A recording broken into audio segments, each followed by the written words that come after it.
Bismillahirrahmanirrahim. Alhamdulillahirabbil alamin wa bihi nasta'inu ala umuri dunya waddin. Wassalatu wassalamu ala asrafil anbiya'i wal mursalin wa ala alihi wa sahbihi ajma'in. Rabbi shrah li sadri wa yassir li amri wahlul 'uqdatam min lisani yafqahu qawli.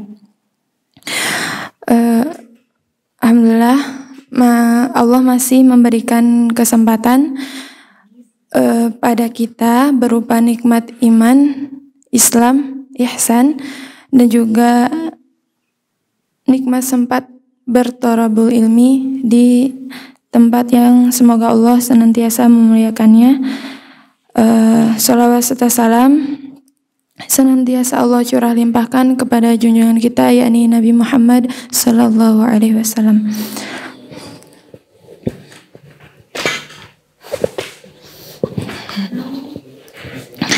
Alhamdulillah ya teman-teman, setelah sekian lama nggak duduk di sini.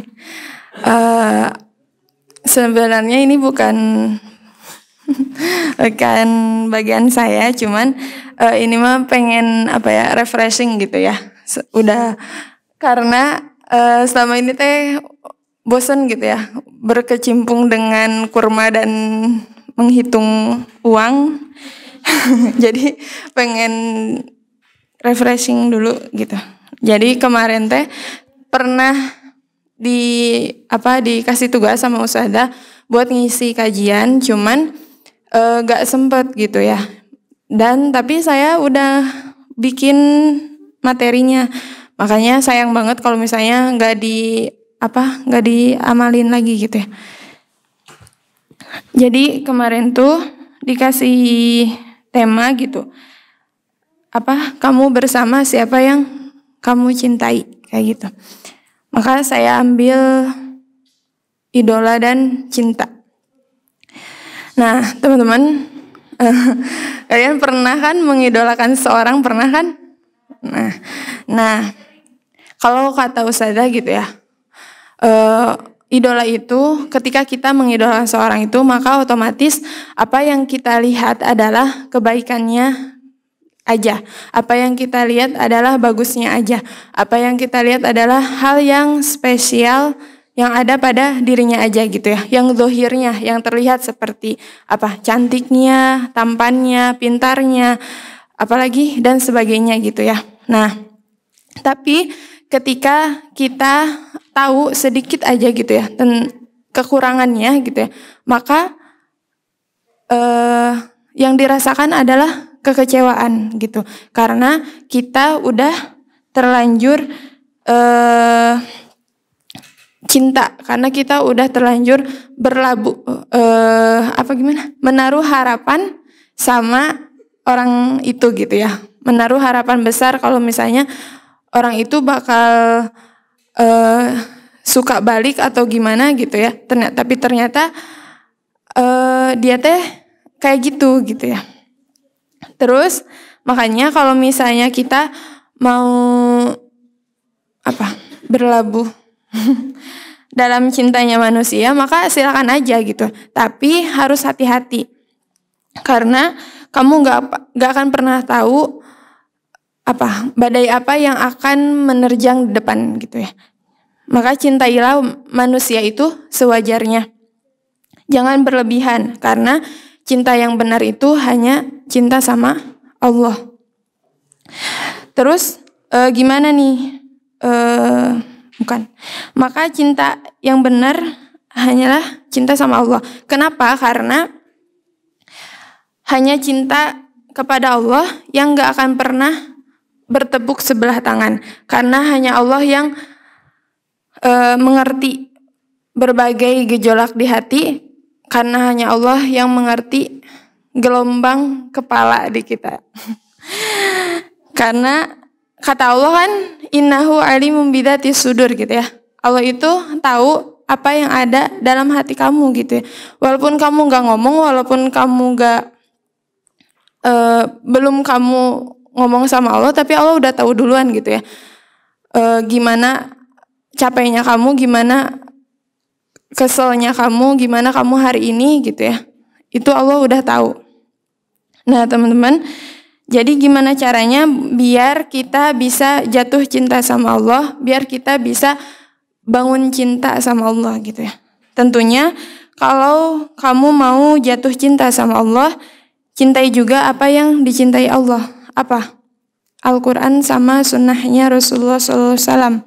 Karena Allah mencintai umat yang mencintai apa yang dicintai Allah. Kayak gitu. Maka bersyukurlah ketika Allah langkahkan kaki kita ke sini. Allah kuatkan hati kita untuk bertahan di sini gitu ya. Bersyukurlah ketika kita merasa terpenjara gitu ya di lingkungan ini. Bersyukurlah ketika kita merasa terperangkap dengan keadaan ini gitu ya. Bersyukurlah ketika kita tertangkap lagi dan lagi gitu ya, dan kita balik lagi tetap ke lingkungan yang baik gitu. Kita berusaha pergi dan lari, tapi Allah lebih suka kamu tersiksa di sini, di lingkungan yang baik ini gitu. Dengan tangisan kamu, dengan keluh kesah kamu, dengan rintihan kamu gitu ya. Tapi kamu tetap minta sama Allah. Tapi kamu tetap menjadikan Allah itu ada sebagai sandaran kamu, sebagai tempat kamu merintih, tempat kamu berlabuh gitu ya. Maka kata Allah, aku sayang sama kamu. Allah cinta sama kita. Makanya Allah ngasih fasilitas yang Allah ngasih fasilitas yang bukan kaleng-kaleng gitu ya. Nikmat iman yang gak akan pernah dirasain sama banyak orang. Makanya Allah gak rela ketika kamu pergi ke jalan yang salah, karena Allah tahu di luar sana gak baik buat kita gitu. Terus Allah juga tahu sesuatu yang kalau kamu bersamanya gitu ya, kamu akan selamat. Allah juga tahu sesuatu yang kalau kamu bersamanya, kamu itu mulia. Apa? Al-Quran. Allah tahu siapa yang akan menuntun kamu, yang tiap hari khawatirin kamu, yang pada setiap doanya menyebut kamu gitu ya, sambil meneteskan air mata, khawatir tak ingin kehilangan kamu. Siapa? Orang tua. Terus ya, adalah Rasulullah Shallallahu Alaihi Wasallam. Bahkan pada detik-detik sakaratul mautnya gitu ya, Rasul masih sempat-sempatnya bilang ummati gitu. Beliau yang walaupun nggak tahu kita hidup ataupun enggak gitu ya, tapi tetap beliau doanya sampai dari zamannya, umat yang dari zamannya sampai sekarang ini gitu ya. Terus beliau itu kan suri tauladan kita, yang dakwahnya itu nggak semulus yang kita bayangkan gitu ya. Bahkan kehidupan beliau juga nggak sesenang apa yang kita rasakan saat ini gitu. Terus beliau lebih menderita, lebih tersiksa batinnya karena apa? Karena beliau sayang sama kita, khawatir kita nggak sama-sama ke surga. Maka beliau adalah idola yang sesungguhnya gitu ya. Berbahagialah teman-teman kalau misalnya masih ada yang memperhatikan kita, dikhawatirin sama ustadzah, dikhawatirin sama teman-teman kita gitu ya. Karena mereka gitu ya, karena ustadzah, umi gitu ya. Terus teman-teman kita ini sayang sama kita. Nah teman-teman, cerita sedikit. Jadi sebenarnya selama ini tuh, selama dikasih amanah ini gitu ya, baru ngerasain gitu ya, gimana rasanya perjuangan mencari nafkah itu susah banget. Gimana rasanya membagi waktu yang sangat sempit gitu ya. Terus menahan emosi juga gitu. Ketika kemarin gitu ya, Ana 2 hari kayak kerja lembur gitu. Ya gitu. Gimana kalian, karena apa ya? Karena dikasih amanah ini tuh bukan seneng karena bisa keluar ataupun megang HP ataupun gimana gitu ya. Enggak teman-teman gitu ya. HP ini dikasih 24 jam karena ya waktu di sana di Jeddah itu beda gitu sama waktu di sini. Makanya nggak salah kalau misalnya tiba-tiba tengah malam gitu ya ditelepon gitu, buat ditanya, buat disuruh ngitung. Kan itu repot banget ya, maksudnya lagi ngantuk-ngantuknya kita disuruh ngitung. Terus apalagi kalau misalnya ada perpulangan, misalnya perpulangan itu jam 1 atau jam 2 atau ya paling siang jam 10.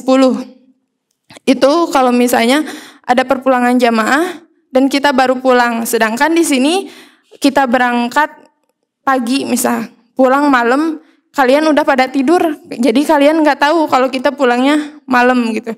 Dibangunin misalkan ya tahajud, terus sedangkan kita misalnya udah bangun dulu, udah tahajud duluan sebelum tidur misalnya, karena takut bablas atau gimana gitu ya.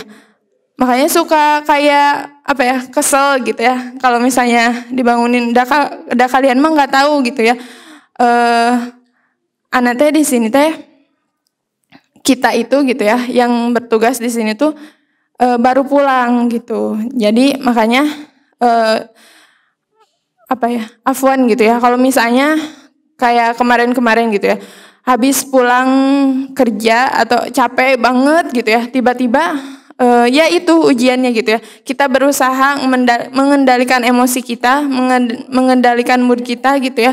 Lagi baik, lagi ceria-ceria gitu ya, lagi semangat.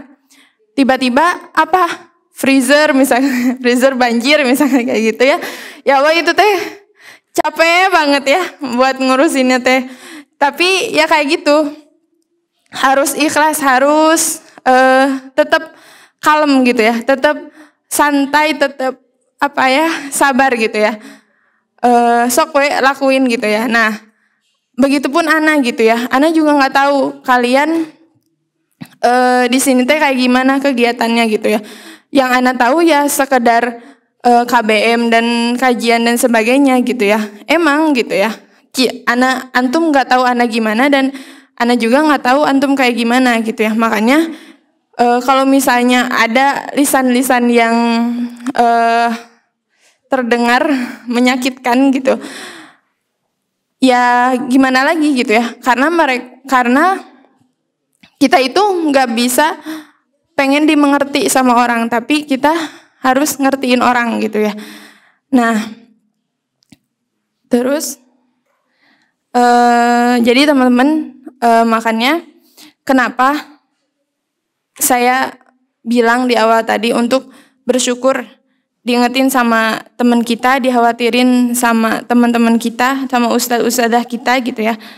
Bahkan wajar gitu ya kalau misalnya marahnya beliau, marahnya Umi misalkan ya, tentang idam, tentang semuanya gitu ya. Itu tuh wajar teman-teman gitu, karena susah banget buat cuma nyari sepeser rupiah tuh susah banget teman-teman. Apalagi Umi gitu ya, kerjanya tuh bukan cuman di depan HP aja, tapi enggak gitu ya, ikut menjemput jamaah, ikut pokoknya ya Allah ya, itu pulang malam bareng Umi, dan Umi harus besoknya kerja lagi gitu ya. Itu teh capek banget teman-teman gitu ya.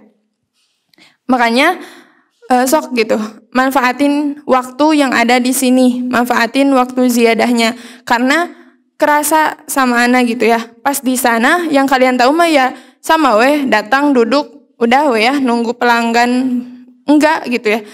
Ketika kita pengen ziyadah nih ya misalkan, tiba-tiba ada pelanggan, ya otomatis harus langsung dilayanin ya. Nggak mungkin kita, tar dulu muziada dulu gitu. Nggak mungkin kan kayak gitu.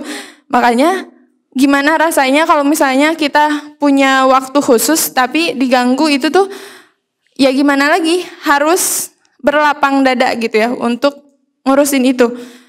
Makanya di sini sok manfaatin waktu yang ada yang udah disediakan gitu.